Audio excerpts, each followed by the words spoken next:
place at the side of mine, so I opened it out to destroy what you thought was difference. So I lied to you once again, so I painted over you once again, so I died before you once again. What's the difference?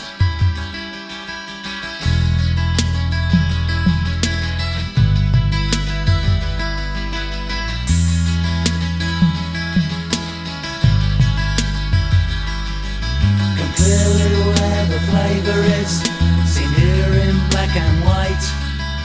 You've got 2 seconds, baby boy, in burning light, white light. What's the difference?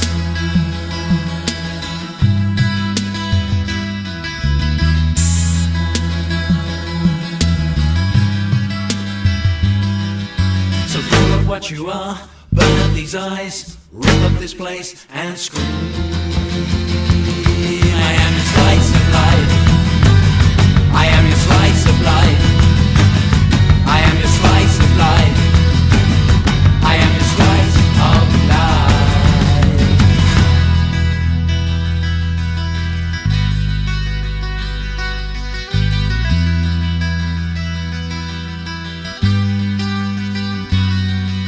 Shivering on the lampposts, shivering on the glass.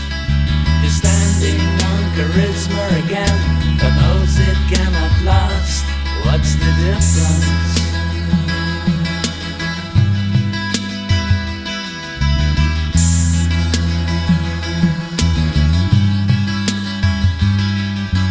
Ice inside your body, blood inside your soul.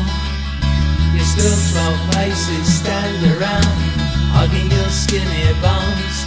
What's the difference?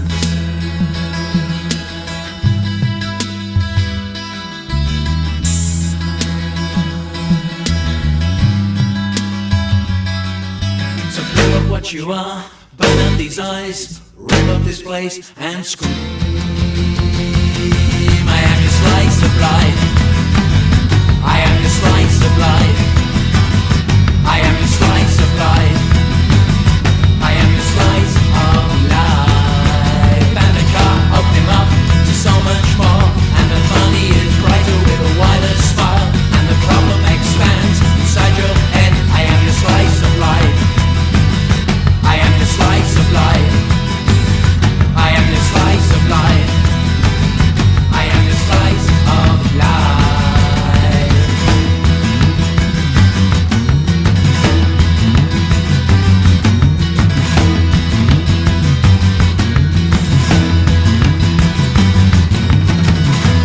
Hey, this is Dave Thompson welcoming you to another special Pirate Radio Cleopatra. Our regular host, Lady Crow, will be back in a couple of weeks with what she threatens will be a truly bumper holiday special. In this show, however, I'm thrilled to be talking to one of the true legends of the last 50 years, even though neither of us can believe it's actually been that long. Beginning in the late 70s and certainly through the 80s and beyond, Daniel Ash was first, 1/4 and then 1/3 of 2 of the most enthralling bands of the age. First there was Bauhaus, without whom Gothic rock might never have risen from the grave, and then Love and Rockets, the closest we have ever come to a truly psychedelic club band. Neither band truly hit the commercial heights they deserved, or more accurately, neither band sustained the success that they achieved. Bauhaus broke up in 1983 despite being UK chart regulars. Love and Rockets effectively dropped the ball by taking close to 5 years to follow up the US top 3 success of So Alive in 1989. A courageous but also foolhardy move at a time when even the biggest bands were knocking out a new album every year or so. No matter, Daniel Ash remains perhaps the most influential guitarist of the entire Gothic movement, because of course, once an artist has been painted with that brush, the colour never fades away, and his artistry blazes out of a string of other projects. Tones on Tail, whom he led during the brief hiatus between Bauhaus and Love and Rockets, a clutch of fine solo albums, Pop Tone, a 2018 project who you heard at the beginning of the show replaying Bauhaus' Slice of Life, and most recently Ashes and Diamonds, a ferocious 3-piece co-starring Bruce Smith of Public Image and the pop group, and former Sade bassist Paul Spencer Denman. all of which adds up to almost half a century's worth of music. We'll be hearing more from Ashes and Diamonds in a moment, but first let's meet Daniel himself, wondering, as we all do, where all that time has gone. It's weird when you get older, it goes quicker as well. Yeah. So very odd, but at the same time, we don't need 8 hours of sleep. You only need 4 or 5 as well when you get old. It's odd.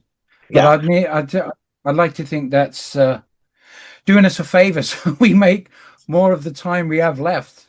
Because, you know, I used to sleep until midday, no problem, 7 days a week, and absolutely no problem, out like a light. And now, lucky to get 5 hours. I wake up at 4 or 5. Yeah, it's very weird. Yeah. Not very rock and roll, is it? Waking It's up not at at 5 in the all. morning. We should be No, farmers. it's outrageous. Yeah. Yeah, we should give all this up and become farmers. So I just want. I'd give it all up and do nothing. Just ride around on my bike. Thank you very much. Okay, yeah. Which I noticed you managed to get into your first video for the album. Oh yeah, managed to persuade everybody on that one.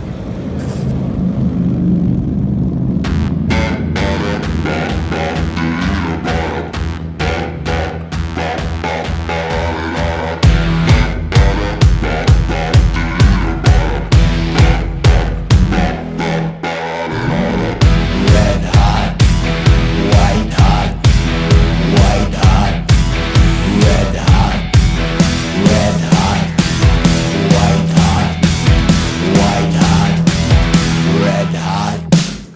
I'm a rocker, I'm a roller, I'm a roller, I'm a rocker, I'm a rocker, I'm a roller, I'm a roller, I'm a rocker. I'm a rocker, I'm a roller, I'm a roller, I'm a rocker, I'm a rocker, I'm a roller, I'm a roller, I'm a rocker. Red hot, white hot, white hot, red hot. I'm a rocker, I'm a roller, I'm a rocker, I'm a roller, I'm a rocker, I'm a roller, I'm a roller, I'm a rocker, I'm a rocker, I'm a roller, I'm a rocker.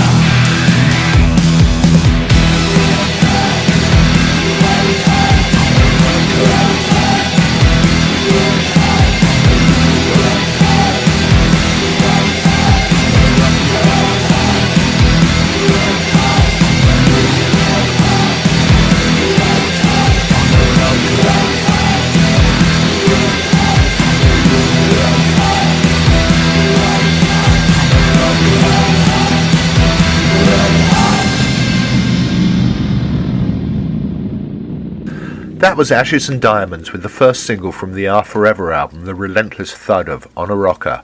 But, says Daniel, that was not the band's first choice for a single. Yeah, well, we were going to have, this is talk about commercial suicide. We were going to have Hollywood as being the first single. So, you know, not exactly a top of the pops, top 40 thing to do. No. And then we came to our senses at the 11th hour and went the complete opposite direction and put out On a Rocker, which I think has a grand total of 4 or 6 words. Yes. So, you know, not exactly in competition with Bob Dylan. Hollywood has landed, everyone has gone home. You're in the backyard looking up at the crystal ship. Hollywood has landed, everyone has gone home. You're in the backyard looking up at the crystal ship. Hollywood.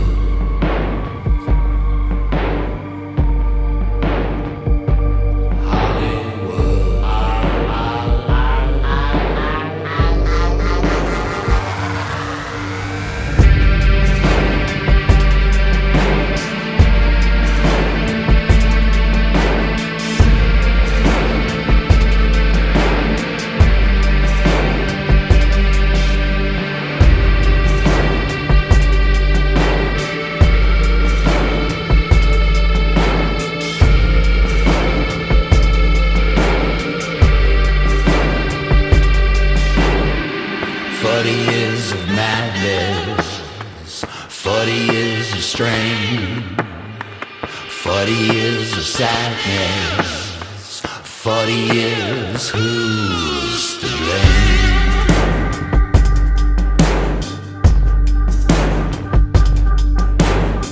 40 years of good luck, 40 years of pain, 40 years of this heaven, 40 years of that hell. Hollywood has landed, everyone has gone home. You're looking up at the crystal ship. Hollywood, loving it, loving it, loving it, loving it.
And that was Hollywood, and yeah, you can see the band's point.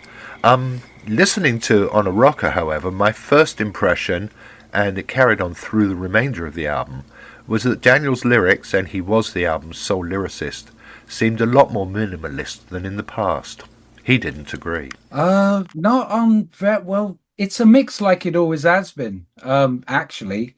If you look at maybe it appears that way, but yeah, if you look at the something like Teenage Robots, it's like got a hell of a lot of lyrics on it. Yes. It goes from that extreme to On a Rocker, which has 4 or 6 words, which is very deliberate. Obviously, it's it's much more of a groove. You know, you can't blabber on every single track. Plus, you know what? It's the same with guitar solos. Mm-hmm. I much prefer somebody that can howl on 2 or 3 notes than do a bunch of meaningless shredding.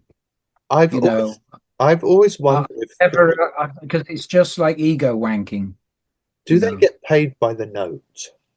No, they don't. Their egos get paid big time, but it doesn't do the public any favors, does it? No. At all.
That was Boy or Girl from the Ashes and Diamonds album Are Forever.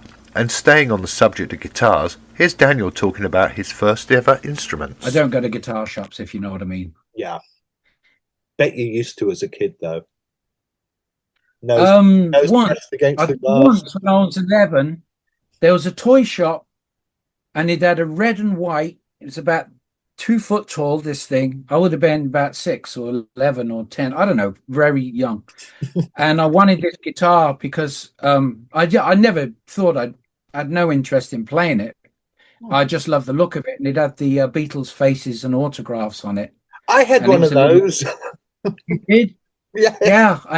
I remember it was a pound, or just under a pound, 143 pence or something, whatever the pound was back then. And I nagged my dad for ages and ages. It was in the local post office. And it's funny that we're talking about this stuff. But anyway, it was in the local post office. There was toys mixed in with all stuff that you post, back in Northampton. Right. And this thing was standing up there, and I had to have it. It looked it looked great, and he did get it for me, but it took a couple of weeks of nagging him. And then he bought me a proper one, a sort of proper one. It was a Fender Telecaster knockoff when I was 15 down Shaftesbury Avenue in London, and it was sunburst color. It was a Jedson. That means anything, but they were the knockoff, Fender knockoffs at the time. And I think that one was 25 quid back in 67 or 8 or something.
Plastic Fantastic there from the Ashes and Diamonds album. And here's a question that a lot of the band's fans are asking. Are you touring? No. Oh. Not at this point. We're going to wait until what the reaction is to the album. No way we're going to be going back to doing little clubs and stuff like that. It's either going to be something substantial, supporting somebody really big, something like that, or the album actually takes off and we get a hell of a lot of streaming and like sales of the CD and the vinyl. Otherwise, what's the point? I mean, at this stage, would you really want to? I'm 68. We all are. The three of us. One of them 66, I think. And the other, me and Paul, are 68. We ain't going to go back to doing little clubs. So if it all depends on the popularity of the album. Yes. You know, that will determine whether we do any live gigs, obviously, you know. I'm printing up. They'll be ready in 12 days, actually. Some T-shirts. Oh, good. So we're doing a limited run T-shirts, everything from XXX to small, the whole lot. So we're just going to print up 100, see what happens. Hopefully they go like hotcakes. Then we'll print up another 500, and then we'll keep printing them as people want them. Are you? So folks out there, whenever you're going to see this or hear it, if go get your T-shirt before stocks sell out. And we reprint more. Oh, sorry. and reprint more, absolutely. Yeah.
Corruption, tax deductions, sin inspectors, smoke electric, solid gold in demand, population out of hand, suicide to the bill, and we're moving to the hill. People all over the world are dying in the war.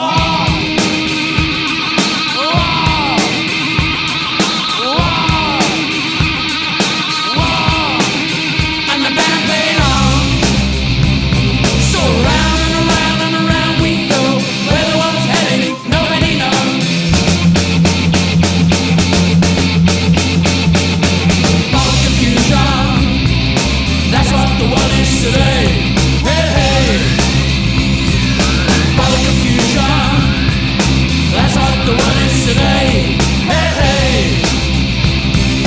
All confusion, that's what the world is today. Hey, hey. All confusion, that's what the world is today. Hey, hey. That was Pop Tone again, replaying Love and Rocket's first single from back in 1985, a tremendous cover of The Temptations' Ball of Confusion.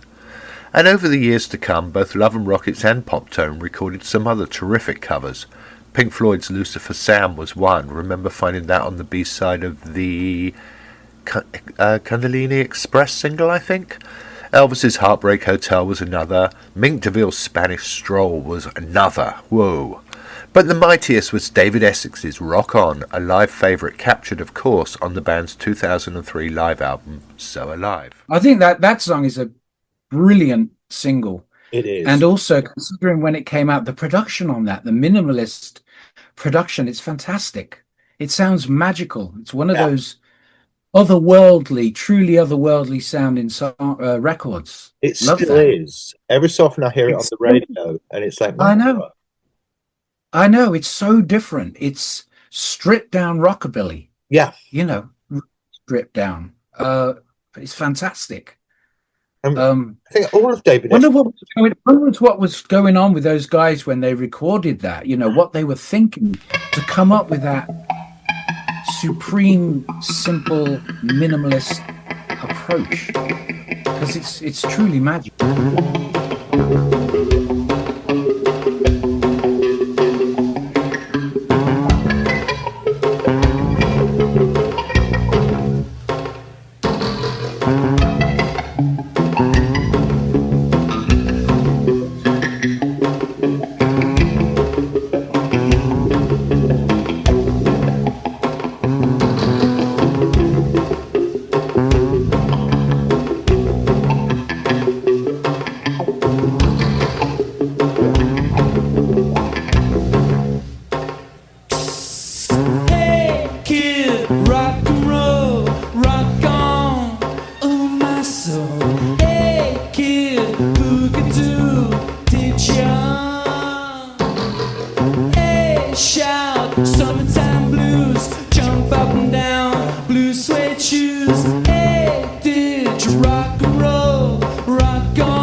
And in case you didn't guess, that was Love and Rocket's Rock On.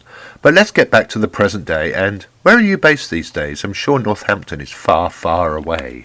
Well, I live in this little town where, let me tell you, the technology here, the electronics around the town are hilarious, if not non-existent. I mean, we don't have hardly any lighting in the town itself. Oh my There's God. hardly any light on the street. You have to walk down the street with flashlight. Yeah, I like it. Whereabouts are you roughly?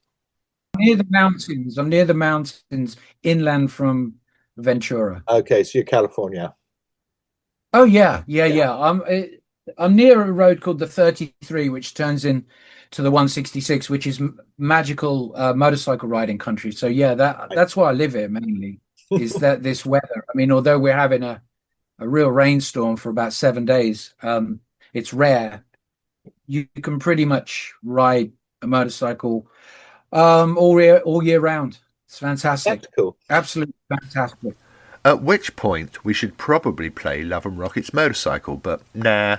Instead, let's have Daniel talk about motorcycles. Harley is America's bike still, you know, very much so. And you know, I mean, I've had Harleys my whole life since I could afford one, the first time I could actually get one. But I'm really into the Italian stuff now, the Ducatis, and Oh, I just picked up a fantastic MV Augusta, an incredible machine, just like visually. I had to buy it because just the way it looks. It's this thing that it's just beautiful. It's a work of art. They're like no other bikes, these MV Augustas. It just absolutely beautiful to look at. The styling is like nothing else. So it's a sort of bonus that it actually rides and runs. It's the sort of thing you can look at for hours. It really is a rolling work of art. It's an absolutely gorgeous Italian flair. And like guitars, Daniel could probably trace this love back to his childhood when his older brother was king of the mods, the Ace Face, in Northampton. And he had a great way of making money from it. He's like the character in Quadrophenia, the Sting. He was my older brother. He was the hot guy in town when he was 16 with his scooter. My dad is a scooter freak, was a scooter freak. So he would tune up his 200 XCS or whatever it was, Lambretta, not Vespa, Lambretta. So it's the fastest bike in town, best looking bike in town. It had all the mirrors, 4 sets of mirrors, bog chains on the back, Davy Crockett hat thing on it, that whole thing. And he was the king mod in town. Yeah, I've said this before, but I say it's an interesting story. He used to, back in the 60s with the whole mod thing, he used to get the girls, would pay him 50 pence to be seen on the back of his bike on a Friday or Saturday night going through town. That's how King Body was. 10 bob though, absolutely. Yeah. Which was a lot of money in those days. Was it?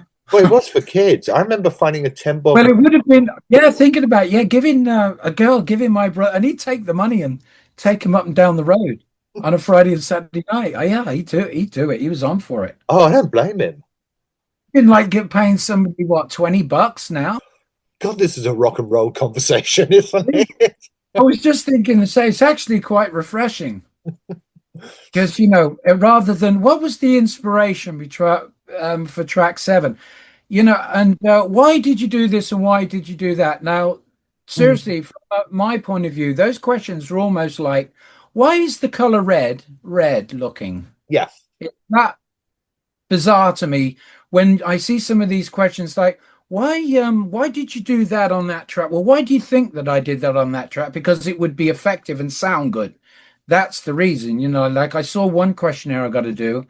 Why did you put the crazy saxophone on the end of that track?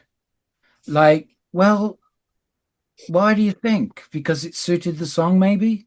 Yeah, it belongs there. It makes sense. You have to look at it and laugh. But, you know, honestly, it's like if you see Francis Bacon, they say, who I really love as an artist, you know. Mhm. Why did you do that there? Why did you put that line? I mean, come on. Why do you think? Because it was the right thing to do. Yeah. Or Warhol. Why was it a Coke bottle and not Pepsi? Oh, God. Has he actually got on it? Was he asked that? I don't know, but I'd love to No, have you're done just making so. it up. Yeah, I see what you're saying, though. Yeah. Why Campbell soup cans? Yeah. Yeah. Minds. You know, why not Marmite? No. Wouldn't that be brilliant? A Warhol print of Marmite jars. Yeah. That would confuse everybody. Yeah.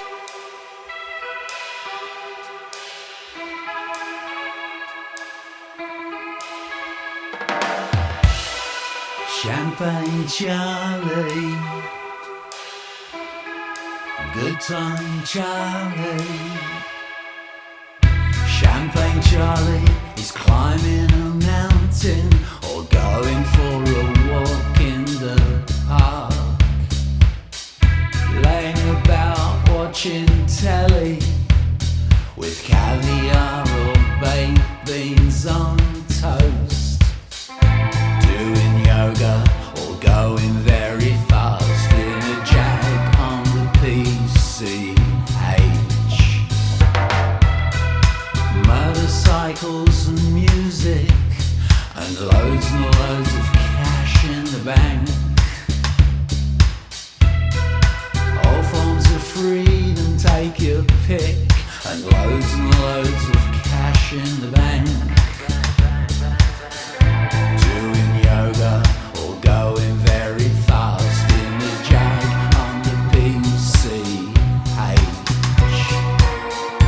Doing yoga or going very fast in the jag on PCP. Champagne Charlie, good time Charlie. Champagne Charlie, champagne and Charlie.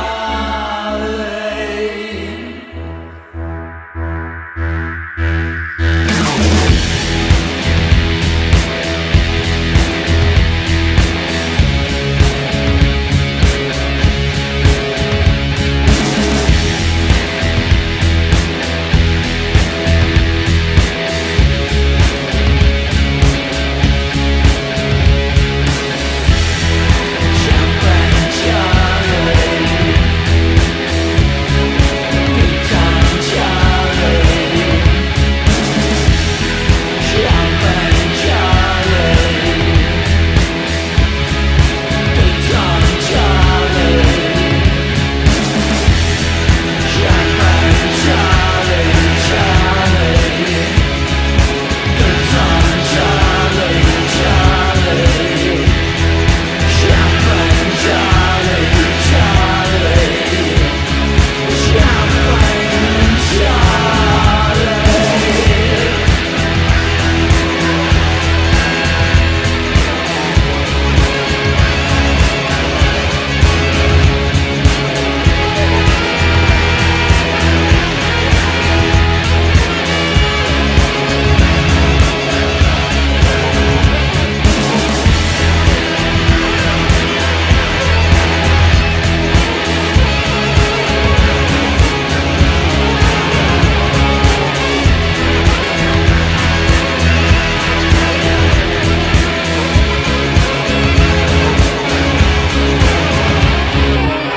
Going nowhere, very, very far. That was Ashes and Diamonds, and the one with the crazy sax on the end, Champagne Charlie.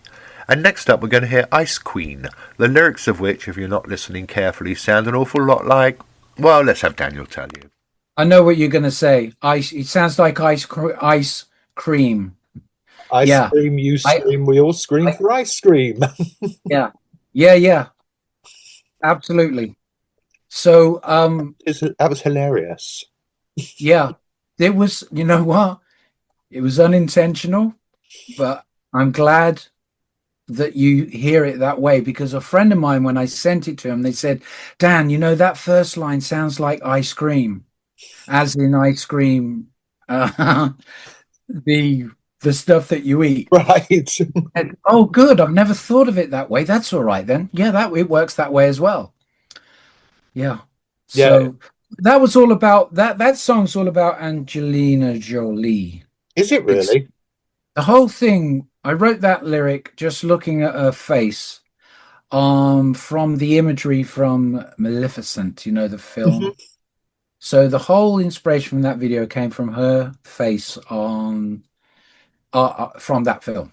Wow. I got because I thought she looked fantastic Yes. on that, and that was enough to inspire me to write a whole song about it.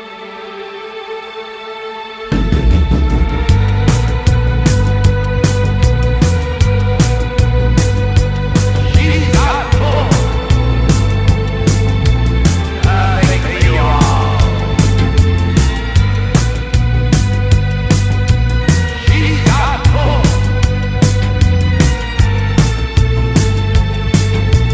Perfect for you all.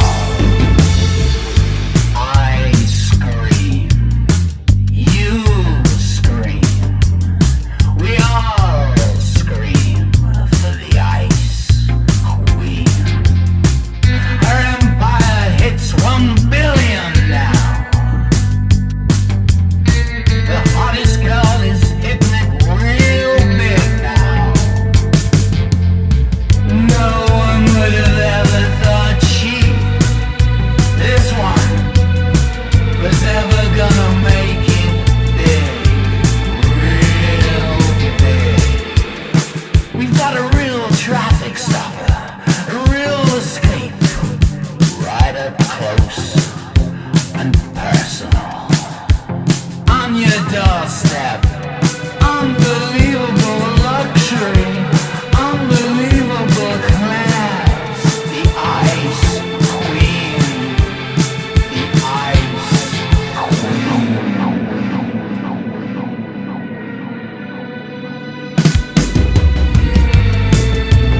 She's got pull. Perfect for you. She's a fox. Scary, skinny. Romance is born again. Perfect for you all.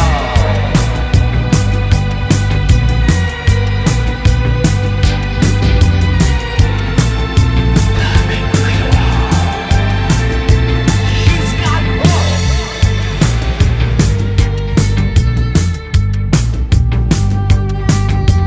Perfect for you all.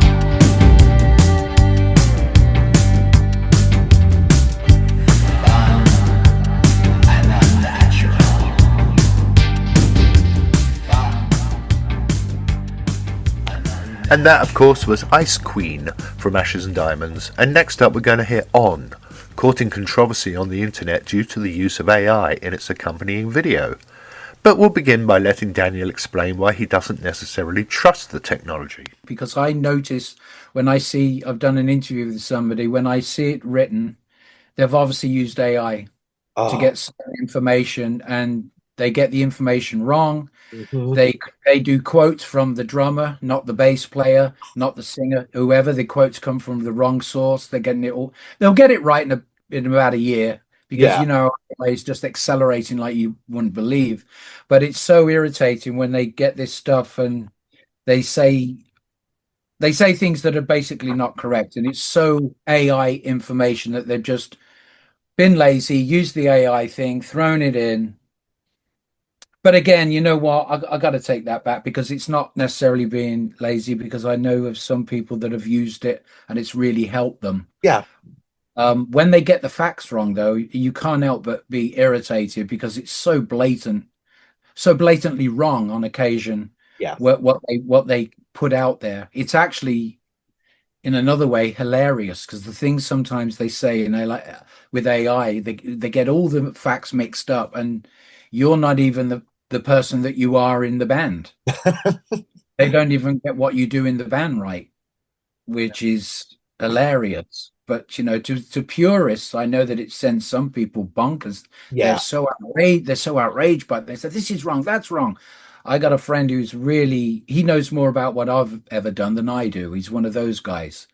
And he's like, what the fuck is this? This is so wrong. This is so inaccurate. The dates are all wrong. This is wrong. That's right. Just all over the place. But it's so convenient to use it, so it ain't going away. That's for sure.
I made a video for Teenage Robots with a friend of mine, AJ, who's got a studio in town where I live. And it's very, very convenient. He's got some great gear in there now, so he's fully set up. But anyway, we started the first time I started using the AI for a video for the track Teenage Robots. I don't know if you've seen it. No. But it was, when we very first started, the only thing we could do was just look on the apps and buy AI Pro. Totally green. We had no idea how this stuff worked.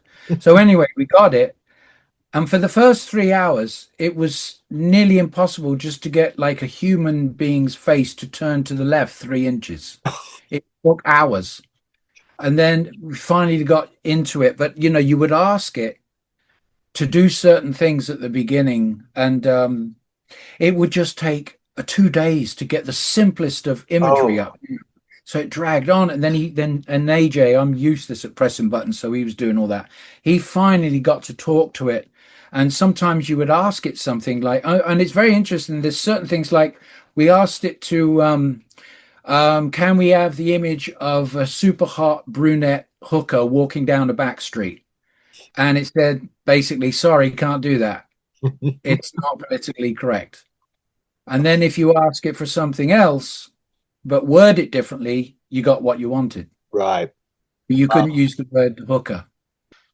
Yeah, well, the thing is, right, we're still in the infancy stage with AI, but yeah, we told this about 18 months ago. Give it till this Christmas, 2 months. And as for a year's time, very soon you are not going to be able to tell the difference between what is AI generated and what isn't, as far as people's voices and humans I know. or animals or anything else. It's very close now, where you can't, unless you look up for that little sticker in the corner, you can't tell what's real and what isn't. If you compare that with 18 months ago, you could totally tell what was real and what wasn't. It was so crude. They've gotten it, so it's accelerating real fast now. So it's going to be a trip, because I mean, just the other day, I get adverts on my phone asking me to use AI for business stuff. And that's just little old me that doesn't have anything to do with business stuff. And it's asking me, oh, use this AI, blah, blah, blah, download this now so you can use, they're really pushing us to get into using it anyway. So, but this all sounds like a criticism, but there was this other guy that I saw a whole thing on YouTube, and it wasn't AI, it was a human, as far as I know. And it wasn't a young guy, it was an older guy, a professor. And he's saying these are going to be the most fantastic times that you guys are ever going to live in. It's going to be incredible what AI is going to do for you, on a positive note. He said it's going to be fantastic. Because I hated it when I first heard about it. It irritated the hell out of me. And now when I did see that thing, and I'm like, okay, I'm going to accept this and just roll with it, see what happens, rather than do the usual English thing of being cynical and negative about it right from the get-go. Because I'm seeing that with various comments. We did one of the videos and we used AI extensively, and they were calling it, oh no, more AI slop. They didn't like it at all. They got a super backlash. And yet the one before, Teenage Robots, I'd used AI on that and it wasn't criticized for it. Very odd. But the next one, it was called On. And again, AI, and there was a huge backlash on that one. And then the later one, which is Boy or Girl, we had this great artist in London do that one, and that's a mix of AI and not really any mention of it sucking because they were using AI. Not much, anyway. Vivian Cure. Hopefully people are beginning to realize it's not going to go away, so you might as well make the most of it. That's my attitude right now, because you know what, when cars first came out, everybody was saying, believe it or not, this is never going to take the place of the horse and cart. Do you remember synthesizers? What? First synthesizers, do you remember that? Oh, of course. Union, they're going to kill everyone. Yeah. Yes, I wanted to get a Wasp synthesizer just to annoy the Musicians Union. Yeah, we used to use one of those extensively, don't you? Yes. Yeah, right. Yeah. That was there were one of those things. It was just press the button, press a button, press that keyboard, and hope for the best. I liked it when bands. Know what you were getting. I liked it when bands had them on stage and it got hot and the Wasp would just start doing its own thing. Yeah. I saw someone at like the Fulham Greyhound and it was just going, and they were just standing there watching it. Yeah. That's great when that stuff happens. Oh, that's brilliant.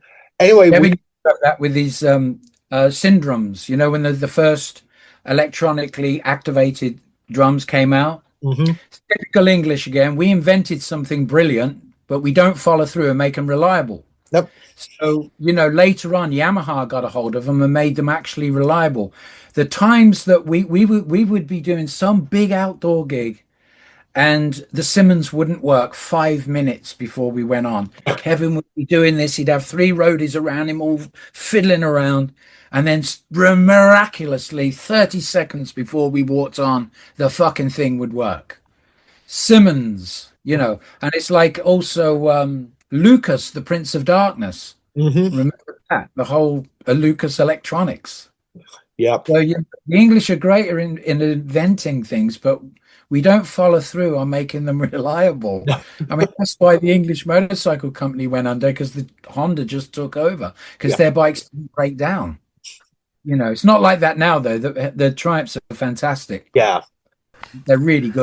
And that's it for this very special edition of Pirate Radio Cleopatra. So it's a huge thank you to Daniel for taking the time to talk to us.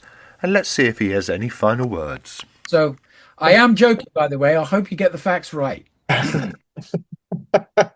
You will give us a bloody good plug so that we can sell loads of records and then we can go on the road. And T-shirts. Absolutely. Lots of T-shirts as well. And that's it. We're going to go out with one more from the Ashes and Diamonds album, Our Forever. This song's called Teenage Robot. And Pirate Radio Cleopatra will be back in a couple of weeks with Lady Crow and her seasonal special. It's going to be mega, so see you there. Top dogs and hot shots, secrets of sale. Train wrecker Wendy is at it again. Every time she fakes it, every time she lies. Teenage robots and teenage lies. Showing off the goods again, or showing off in smiles. But what's the point again, or when you want to die? Teenage robots and teenage lies. Teenage robots and teenage lies. I gave in to the devil and he gave me what I wanted. I gave in to the devil and he gave me what I wanted. Teenage robots and teenage lies. Teenage robots and teenage lies. Lips, hips and tits again, she's hip, hip, hip again. It's hot, hot in Hollywood, she's flying high. Lips, hips and tits again, she's hip, hip, hip again. It's hot, hot in Hollywood, she's flying high. Showing off the goods again, or showing off in smiles. But what's the point again, or when you want to die? It's teenage robots and teenage lies. Teenage robots and teenage lies. I gave in to the devil and he gave me what I wanted. I gave in to the devil